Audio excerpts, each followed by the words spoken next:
In this video, we'll discuss bijective functions. We'll start with some definitions, then the link between bijections and inverse functions. This, along with some help from the Schroeder-Bernstein theorem, will lead nicely onto bijections and set cardinalities. We'll then apply these ideas to infinitely large sets. But first, a well-known problem written in a slightly non-standard way. If x is an infinite subset of the real numbers, then there's either a bijective function from x to the real numbers, or there's a bijective function from the natural numbers to x. Now, this statement seems innocuous enough, but in reality, whether this is true or not is still controversial. In fact, using standard set theory axioms is being proved to be undecidable. That's neither true nor false. By the end of this video, we'll understand what's going on here, but we need to start with some definitions. A function f from set A to set B maps A onto a subset of the set B. We call A the domain of the function and B the codomain. The subset of B f maps A onto is called the image of f, and that's defined as a set of all elements y in B such that y is of the form f of x for x in A. By definition, a function must follow two rules. Rule 1 ensures that given any element x in A, there is always a corresponding y in B such that f of x is equal to y. In everyday language, that means that the function must give a valid output for every value put into it. By rule 2, we also prevent a single value from the domain A being mapped to two distinct values y and z in the codomain B. We say that if there exist y and z in B such that f of x equals y and f of x equals z for some x in A, then y must be equal to z. A function f from A to B can be injective, surjective, bijective, or none of the above. An injective function doesn't map two distinct elements in A onto the same element in B. We say that for x and y in A, if f of x equals f of y, then x must equal y. Injective functions are sometimes called one-to-one functions. A surjective function is one where every element in the codomain B is of the form f of x. We could also define a surjective function as one where the image of f is equal to the codomain, and surjective functions are sometimes referred to as onto.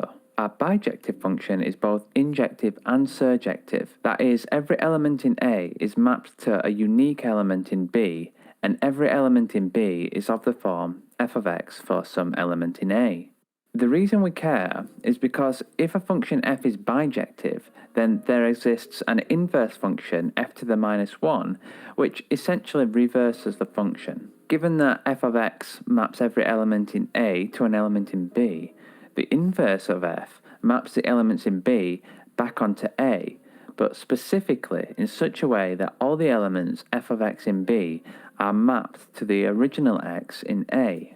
Let's look a little bit more closely at the link between bijections and inverse functions by sketching out a proof that if a function has an inverse, it must be bijective. Let f be a function from A to B and g be a function from B to A. G is what we call a left inverse of f if g of f maps every x in A to itself. That is, we apply f first, then g, and we end up back where we started. There might be other elements in B outside of the image of f, but we don't need to worry about where they're mapped to. Also, notice that f must be injective in order for there to exist a left inverse. G is a right inverse of f if we apply g to B first and then f maps the image of g back to the original elements in B.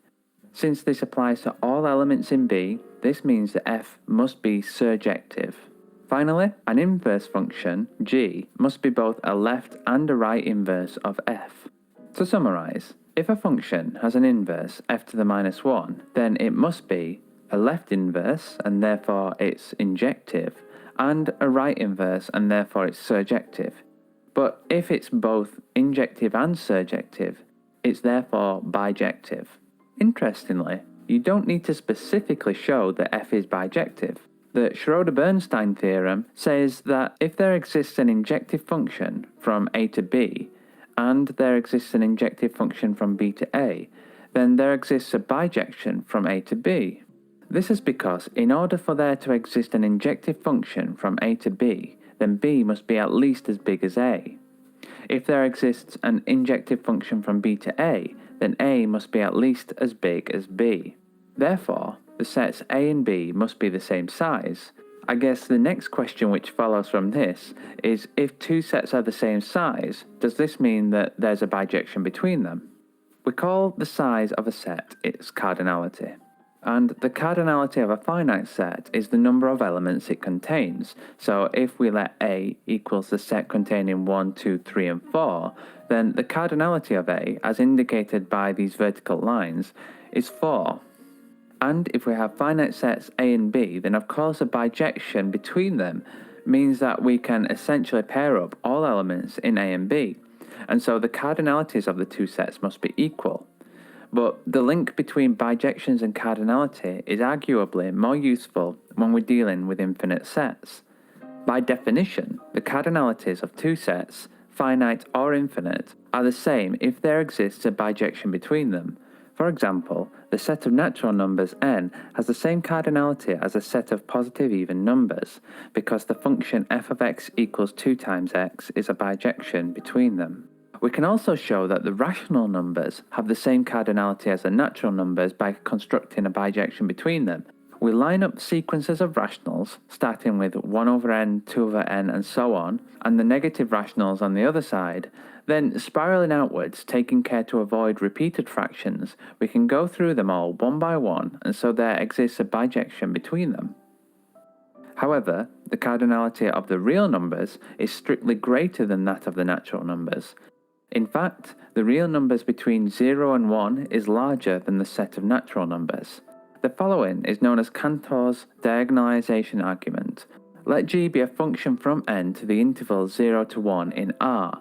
We can line up the natural numbers with the real numbers. Let's assume we've associated all the real numbers between 0 and 1 with the corresponding natural number. We can construct a new number x by taking the nth significant figure of the nth real number in the list and adding 1. This then forms the nth significant figure of x. 6 becomes 7, 2 becomes 3, etc. If we encounter a 9, we change it to a 0.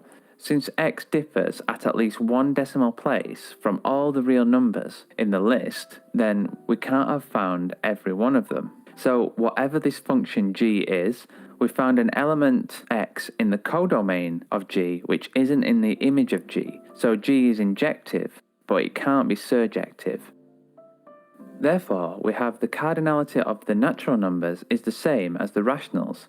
We call this Aleph null, or countably infinite. The cardinality of the real numbers is denoted C for continuum, and we call this uncountably infinite. What we've shown with Cantor's diagonalization is that Aleph null is strictly less than C. We can now come back to our original problem. Let x be an infinitely large subset of the real numbers. Then there's either a bijective function f from x to the set of real numbers, or there is a bijective function g from the set of positive integers to x. Using what we now know about bijections, we can see this implies that the cardinality of x is either equal to Aleph null or C. Notice that there are only two choices here and nothing in between. That's because there's no set whose cardinality is between that of the natural numbers and the real numbers. This statement is known as the continuum hypothesis and was put forward by Georg Cantor in 1878. Not only has this still not been proven, we might never know whether this is true or false. In 1963, Paul Cohen published a paper alongside earlier work by Kurt Gödel, which proved that the continuum hypothesis is independent of the axioms of set theory. That is, it's undecidable and can't be proved true or false given other axioms. It's a topic that's still regarded as open or unfinished by many mathematicians and philosophers to this day. Thanks for watching. I'll see you next time.